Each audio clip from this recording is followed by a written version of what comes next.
بسم اللہ الرحمن الرحیم ایاک نعبد و ایاک نستعین۔ میں آج اپنے ان سارے پاکستانیوں کا شکریہ ادا کرنا چاہتا ہوں کہ جو آج سڑکوں پہ نکلے، جنہوں نے مظاہرے کیے، پروٹیسٹ کیا، ایک الیکشن کمشنر کے ایک جانبدار فیصلے، ایک سازش کا حصہ بن کے، ایک مافیا کا حصہ بن کے اس نے جو فیصلہ کیا آج، اور جس کی وجہ سے میری قوم سڑکوں پہ نکلی، میں سب کا شکریہ ادا کرنا چاہتا ہوں۔ پہلے تو میں اپنی قوم کے سامنے یہ رکھنا چاہتا ہوں یہ کیا فیصلہ ہے، یعنی یہ توشہ خانہ کیا چیز ہے؟ توشہ خانہ وہ ہے کہ جب ملک کا پرائم منسٹر، اس کے وزیر، اس کے آرمی چیف، ان کو جب پریزنٹس ملتے ہیں، جب وہ اقتدار میں ہوتے ہیں، تو جب ان کو تحفے ملتے ہیں، تو یہ جو سارے تحفے ہیں یہ جاتے ہیں توشہ خانہ کے اندر۔ ایک پورا ریکارڈ ادھر قائم کیا جاتا ہے۔ اس توشہ خانہ سے ایک قانون کے تحت آپ فیصلہ کر سکتے ہیں کہ میں ایک آدھی قیمت، ہمارے دور میں آدھی قیمت ہم دے کے ہم وہ خرید سکتے ہیں وہاں سے۔ سارا ریکارڈ اس کا ہے پڑا ہوا ہے توشہ خانہ میں۔ تو یہ جو کیس اس نے کیا ہے، یہ جو کیس کے اوپر فیصلہ دیا ہے، میں آپ ساری قوم کے سامنے اب یہ کہنا چاہتا ہوں کہ جب بھی، اور انشاءاللہ ہم اب جا رہے ہیں عدالت میں آج سب کے سامنے کہنا چاہتا ہوں کہ یہ عدالت کے اندر کیس جائے گا اور اس میں ایک چیز غیر قانونی نہیں نکلے گی، کیونکہ سارا ریکارڈ اویلیبل ہے۔ اور جنہوں نے قانون توڑا ہے، توشہ خانہ کا قانون کس نے توڑا ہے؟ آصف زرداری نے اور نواز شریف نے۔ کیسے توڑا ہے؟ انہوں نے 4 مہنگی گاڑیاں اس توشہ خانہ سے نکالی ہیں۔ قانون یہ کہتا ہے کہ آپ گاڑیاں نہیں نکال سکتے، مجھے بھی ملی تھی۔ تو ان کے کیس تو سنے نہیں، ان کے 10 سال سے کیس پڑے ہوئے جو انہوں نے یہ گاڑیاں غیر قانونی طور پہ نکالی تھی۔ اور وہ جو کہ سارے میرے وکیل نے آج قوم کے سامنے بتایا کہ سارا ریکارڈ اویلیبل ہے، اس کے اوپر اس نے یہ فیصلہ کیا۔ تو پہلے تو ہم جائیں گے انشاءاللہ عدالت میں، لیکن میں اس الیکشن کمیشن کے اوپر اپنی قوم کے سامنے اس کا ذرا اصلیت رکھنا چاہتا ہوں۔ یہ وہ آدمی ہے جو پچھلے 2.5 سال سے ہمارے خلاف فیصلے دے رہا ہے۔ 8 یا 9 دفعہ اس نے ہمارے خلاف فیصلہ دیا، ہم عدالت میں گئے اور عدالت نے اس کے فیصلے اوور ٹرن کر کے ہمارے حق میں فیصلے دیے، کیونکہ اس کے جو فیصلے تھے وہ غیر جانبدار نہیں تھے۔ ہم ای وی ایم مشینز کے اوپر کوشش کرتے رہے کہ اس ملک میں صاف اور شفاف الیکشن ہو، 2 سال کوشش کرتے رہے۔ اس الیکشن کمیشن نے پیپلز پارٹی اور نون لیگ کے ساتھ مل کے وہ نہیں ہونے دیا۔ ہم نے عدالت میں گئے کہ جو سینٹ کے اندر پیسہ چلتا ہے، سینٹ کے الیکشنز کے اندر، کہ وہ ووٹ ویریفائبل ہونی چاہیے، یعنی لوگوں کو پتہ ہونا چاہیے کہ آپ کے ایم پی کدھر ووٹ ڈال رہے ہیں۔ ہم سپریم کورٹ میں گئے، سپریم کورٹ میں اجازت دے دی کہ ووٹ ویریفائبل ہونی چاہیے، اس نے روک دی۔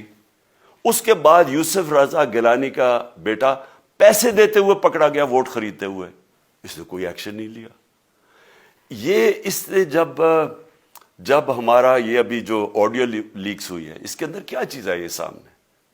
آڈیو لیکس میں یہ سامنے آئی کہ نون لیگ کے ساتھ بیٹھ کے یہ فیصلے کر رہا تھا کہ کون سے حلقے ہمارے کمزور ہیں اور کدھر پی ڈی ایم کی ووٹ جو تھی ہمارے حلقوں سے دگنی تھی۔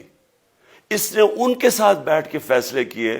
یہ جو ابھی حال ہی میں الیکشن ہوئے ہیں، اسی الیکشن کمیشن نے، اس نے پہلے بھی جب پنجاب کے بائی الیکشن ہوئے تب بھی پوری الیکشن کمیشن کی مشینری نے ان کی مدد کی، اور اس کے گورنمنٹ بھی پنجاب میں انہی کی تھی، گورنمنٹ کی مشینری نے بھی پوری مدد کی۔ اس کے باوجود دونوں دفعہ یہ الیکشن ہار گئے، اور الیکشن اس لیے ہارے کہ پاکستان کی قوم ان کو ریجیکٹ کر بیٹھی ہے، اور اللہ کا شکر ادا کرتا ہوں ہمارے ساتھ کھڑی ہے۔ جب ہماری گورنمنٹ گئی تب سے یہ مافیا کوشش کر رہا ہے کہ تحریک انصاف کو ختم کرنے کی۔ پہلے تو انہوں نے گورنمنٹ گرائی بیرونی سازش، پھر انہوں نے کروڑ روپیہ خرچ کیا، 20 یا 25 کروڑ روپے کی ووٹیں خریدی، لوگوں کو لوٹا بنایا، ہماری گورنمنٹ گرائی۔ اس کے بعد جب ہم نے مظاہرہ کیا، پرامن مظاہرہ، آئین اور قانون میں رہتے ہوئے، ہمیں آئین اجازت دیتا ہے پرامن احتجاج کرنے کی، ہم نے پرامن احتجاج کرنا تھا۔ انہوں نے جس طرح ایک بیرونی جو آج بھی وہ سائفر اویلیبل ہے جس میں واضح ہے کہ ان کو باہر سے مل کے انہوں نے ایک گورنمنٹ گرائی تھی. سب کو پتہ ہے سندھ ہاؤس میں 20-25 کروڑ روپیہ چلا اور گورنمنٹ انہوں نے گرائی. اس کے اوپر مظاہرہ ہم نے کیا 25 مئی کو. انہوں نے جس طرح کا ظلم و تشدد کیا ہمارے اوپر پاکستان کی تاریخ میں ایسے کبھی نہیں ہوا. عورتوں بچوں کے اوپر دیکھ رہے ہیں فیملیز, انہوں نے شیلنگ کی, گھروں میں گھس گئے رات میں, جو پنجاب پولیس کو انہوں نے استعمال کیا, اور انہوں نے سمجھا کہ پارٹی کراش ہو جائے گی. پھر بھی نہیں ہوئی. پنجاب کے بائی الیکشن ہار گئے. پھر انہوں نے میرے اوپر کیسز کرنے شروع کر دیے. کبھی عدالت میں ایک کیس ہوتا ہے, کوئی 24 FIR ہے میرے اوپر. دہشت گردی کا میرے پہ کیس کر دیا. کیا کیس تھا؟ ساری دنیا میں رپورٹ ہوا وہ کیس. کیس کیا ہے کہ عمران خان کہہ رہا ہے کہ ریمانڈ پہ بھیجنے کے لیے ایک جس کے اوپر تشدد ہوا ہے, کسٹوڈیل ٹارچر ہوئی ہے شہباز گل کو, کہ ہم قانونی کارروائی کریں گے. اس کے اوپر دہشت گردی کا کیس کر دیا. تو پوری کوشش کرتے رہے نہ کسی طرح اس کو, کیونکہ میچ میں تو آپ کھیل نہیں سکتے تھے, تو عمران خان کو میچ سے نکال دو باہر. یہ شروع سے ان کی کوشش تھی. پتہ ان کو چل گیا کہ عوام آ گئی ہے کھڑی ہو ہمارے ساتھ. بڑے میں جلسے ہوئے ہیں, کبھی اتنے بڑے جلسے ہوئے ہی نہیں پاکستان میں. اور پھر یہ جو ابھی جو الیکشن ہوا ہے اس کے اندر پوری پلاننگ کرتے ایک کینڈیڈیٹ کھڑا کر کے پھر بھی ہار گئے. تو یہ مجھے پہلے ہی پتا تھا کہ انہوں نے اس کا رزلٹ کیا آنا ہے. میری ساری پارٹی کو پتا ہے, میں نے ان کو واٹس ایپ کیا, اپنے سارے لوگوں کو بتایا.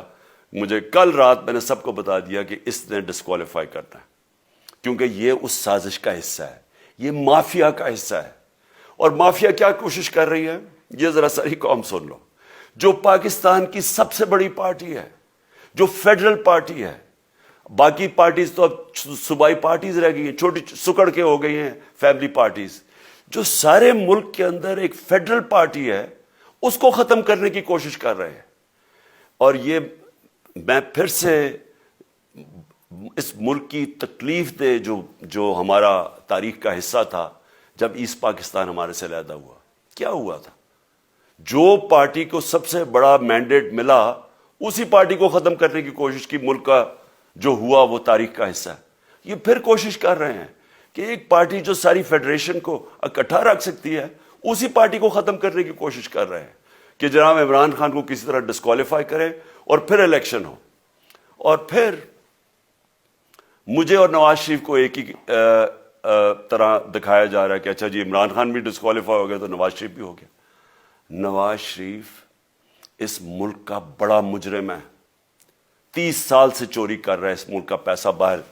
بڑے بڑے محلات ہیں اس کے اور اس کے بچوں کے باہر. ایک رسید نہیں دکھا سکتا کہ پیسہ کدھر سے آیا. میں نے کرکٹ کھیلتا تھا تو میں نے ایک فلیٹ خریدا. میں تو پبلک آفس ہولڈر بھی نہیں تھا. 34-35 سال پہلے میں نے فلیٹ خریدا جب کرکٹ کھیلتا تھا. اس کے باوجود میں نے 8 مہینے عدالت کے اندر ایک ایک رسید بتائی کہ مجھے کدھر سے انکم آئی, کدھر سے آمدنی آئی, اور باہر سے حلال کے پیسے کی جو میں نے جو خرچہ جو خریدا فلیٹ, اس کو جب بیچا بینک کے تھرو پاکستان میں پیسہ لے کے آیا, اپنے ملک میں پیسہ لے کے آیا. اس کی بھی منی ٹریل تھی. عدالت نے مجھے صادق اور امین کا, اور مجھے مقابلہ اس آدمی سے کر رہے ہیں جو اربوں روپے کی پراپرٹیز لے کے بیٹھا ہوا ہے. کبھی کوئی جھوٹ بولتا ہے کہ جی مجھے قطری کھاد کے جی قطری نے پیسے دے دیے, کبھی وہ کہتا ہے یہ ہیں وہ ذرائع, وہ فیل ہو جاتا ہے. وہ بیٹی کہتی ہے میرے لندن تو چھوڑو پاکستان میں کوئی پراپرٹی نہیں ہے, اور پھر پراپرٹی نکلا. یعنی جو بتا ہی نہیں سکتے کہ اس ملک سے باہر اربوں روپے کی پراپرٹیز ہے, اور اس کو اور میرے ساتھ کر رہے ہیں کہ جی اب دونوں ڈسکوالیفائی ہو گئے. اور جو سب سے شرمناک چیز کیا ہے کہ جس آدمی کی ساری پراپرٹی سب پاکستان سب ڈکلیئرڈ اپنے نام پہ, اس کو ڈسکوالیفائی کر رہے ہیں, اور یعنی میچ سے باہر رکھنے کی کوشش کر رہے ہیں. اور کن کو اس ملک میں بچایا جا رہا ہے؟ اس ملک کے بڑے بڑے مجرم جن کے اوپر اربوں روپے کے کیسز ہیں, وہ آ کے پہلے تو ان کو سازش کے تحت ملک پہ بٹھایا جاتا ہے, پھر وہ قانون اسمبلی میں بیٹھ کے نیب کا قانون چینج کرتے ہیں اور 1100 ارب روپے اپنا معاف کروا لیتے ہیں. قوم جب نیچے پسی ہوئی ہے آج مہنگائی میں، بے روزگاری میں، 6 مہینے میں انہوں نے ملک کدھر سے کدھر پہنچا دیا ہے. آج دنیا کہہ رہی ہے کہ پاکستان قرضے نہیں اپنے واپس کر سکتا، ہمارے بانڈز کریش کر گئے ہیں، ہماری انڈسٹری نیچے جا رہی ہے، ہمارا فورن جو پاکستان میں ڈالرز آنے تھے ایکسپورٹس بھی نیچے جا رہی ہیں، ریمیٹنس بھی نیچے جا رہی ہے، ملک کی دولت کم ہو رہی ہے، گروتھ ریٹ نیچے چلی گئی ہے، کسان علیحدہ سڑکوں پہ نکلے ہوئے ہیں، ٹیکسٹائل انڈسٹری وہ 20% بند ہو گئی ہے. 6 مہینے میں وہ پاکستان کو یہاں لے کے آئے ہیں اور اپنے صرف پیسے بچا رہے ہیں، صرف آ کے اپنی چوری بچا رہے ہیں. اور جو آدمی 26 سال سے سٹرگل کر رہے ہیں اس ملک میں، قانون کی بالادستی ہو، انصاف ہو، احتساب ہو، اس کے اوپر کیسز کر رہے ہیں اس طرح کے، صرف اور صرف میرا منہ بند کرنے کے لیے. میں آج اپنی ساری قوم کے سامنے یہ آپ سب کے سامنے یہ وعدہ کرتا ہوں کہ میری جتنی بھی زندگی ہے وہ ان چوروں کا مقابلہ کرنے کے لیے. میں اس کو سیاست نہیں سمجھتا، میں اس کو جہاد سمجھتا ہوں. یہ جو مافیا بیٹھا ہوا ہے جس کا یہ حصہ ہے یہ الیکشن کمشنر، میں جب تک زندہ ہوں میں ان کا مقابلہ کروں گا. میں اپنے سارے آج جو پروٹیسٹرز بیٹھے ہیں، میں آپ سب کو آج پہلے تو شکریہ ادا کرتا ہوں. اب میں کہتا ہوں کہ اب آپ پروٹیسٹ ختم کر دیں.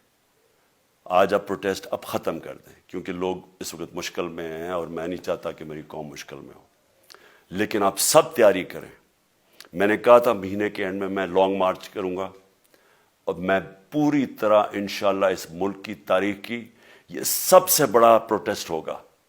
اور یہ صرف لانگ مارچ پہ ختم نہیں ہوگا، یہ میری حقیقی آزادی کی تحریک چلتی رہے گی جب تک اس ملک کے اندر قانون کی بالادستی قائم نہیں ہوگی. اس طرح کے چور، اس طرح کے ڈاکو، اس طرح کے مافیا، اس طرح کا یہ کرپٹ الیکشن کمشنر جب تک یہ بیٹھے ہیں میری یہ تحریک چلے گی. اور میں اپنی ساری قوم کو آج کہہ رہا ہوں کہ یہ ملک ایک فیصلہ کن موڑ پہ ہے.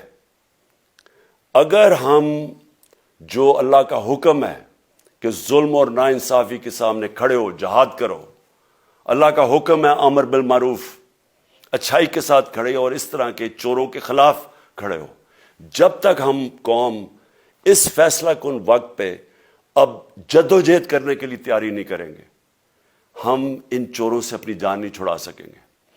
جہاد اللہ نے ہمارے پہ فرض اس لیے کیا ہے کہ جب ہم ظلم کا مقابلہ کرتے ہیں اپنی بہتری کرتے ہیں، ظلم کم ہو جاتا ہے. جب ہم اس طرح کی ناانصافی اور ظلم کے سامنے سر جھکاتے ہیں ہماری معاشرہ تباہ ہو جاتا ہے. جب معاشرہ اچھے اور برے کی تمیز ختم کرتا ہے، یہ چور جا کے ملک کا فیصلہ کرتے ہیں، وہ معاشرہ کو تباہ کر دیتے ہیں. ہم آج اس فیصلہ کن وقت پہ کھڑے ہیں.